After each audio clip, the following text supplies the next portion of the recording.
My name is Rick Rubin, and I am the CEO of One Healthport, and I want to welcome you. Thank you for fighting traffic on the roads and then fighting traffic at the booths. We really appreciate your taking some time to come see us this morning and learn a little bit about the Affordable Care Act and ICD-10. We have, what was it Ed Sullivan who used to say, we have a really big show for you? Is that correct? Okay. Shoe, I think it is. Really big shoe. Right? Really, oh, that's right. That's much better. Really big shoe. So we have a really big shoe, and you know there are a couple of things that are different. Let me ask: how many of you have been to prior admin sim seminars?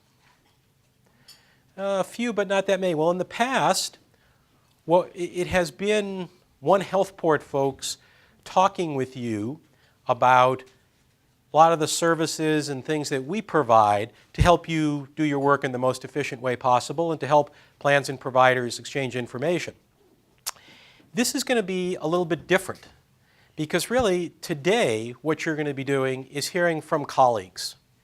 This is really One Healthport putting on a presentation, but the key content providers, the people who are really going to be talking to you and with you, are your colleagues, other providers, and representatives from health plans, the Hospital and Medical Association.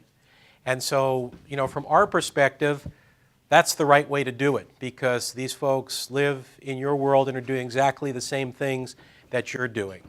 And so it's going to have a little bit different flavor. So one of the things that means, of course, and it'll surprise you to learn that I'm a little bit of a control freak, right? Because that's the job I have. So we've got lots of different things that are going to be coming your way. We have different presentations, and one of the things that we've heard from people is that you particularly, value demos and seeing actual online tools, and so we've tried to encourage folks to do that. And as a consequence, we're going to be juggling different technologies. So I know this will shock you also to know that sometimes technology is a challenge. I'm sure it works perfectly in each of your worlds, right?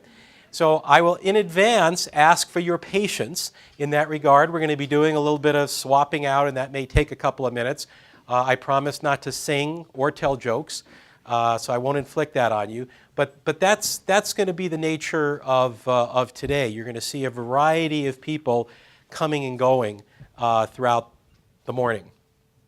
Let me ask another question. In terms of who's out here today, how many folks are from practices? Wow, almost all. Hospitals? Okay. Billing services? Health plans, payers? Did I forget anybody? Okay. Well, again, welcome to you all, and I think you're going to see content that is helpful to everybody. A couple of other thoughts before we introduce our first speaker. So, number one, this subject matter is vast. And part of our challenge was figuring out how to have a constructive and productive day for you folks.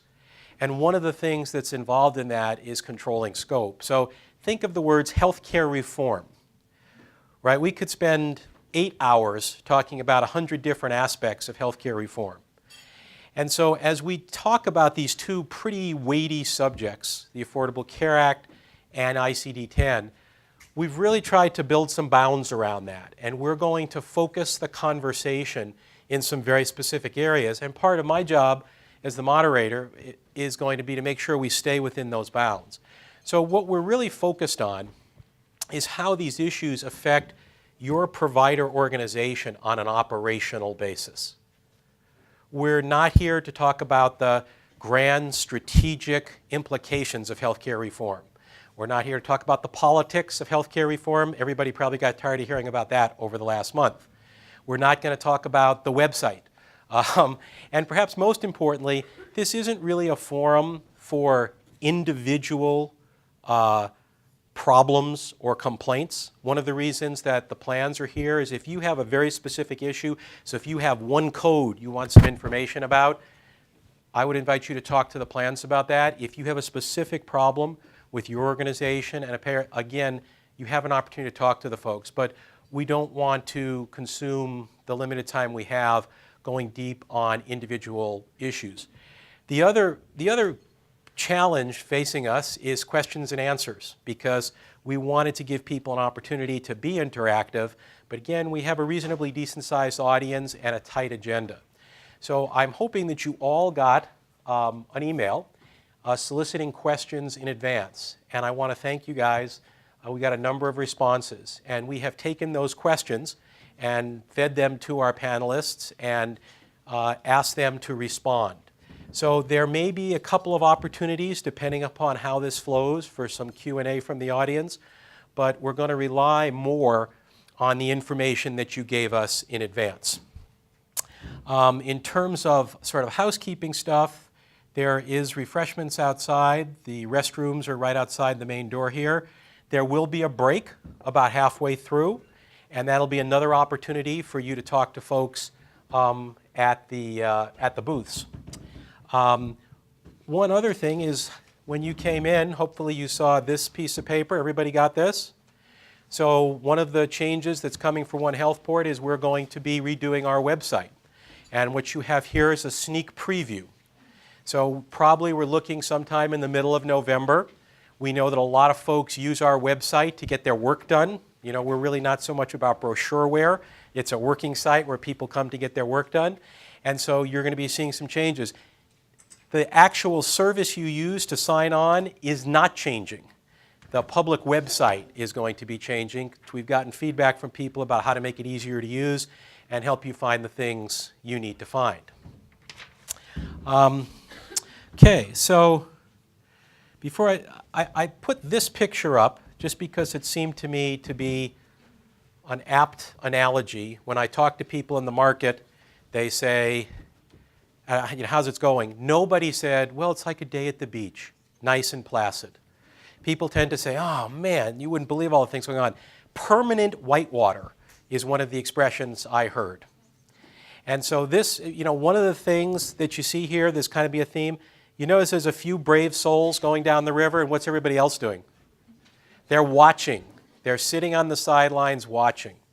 And so part of what you're going to hear from folks today is, these things we're talking about are coming down the river, and sooner or later everybody's going to have to dive in.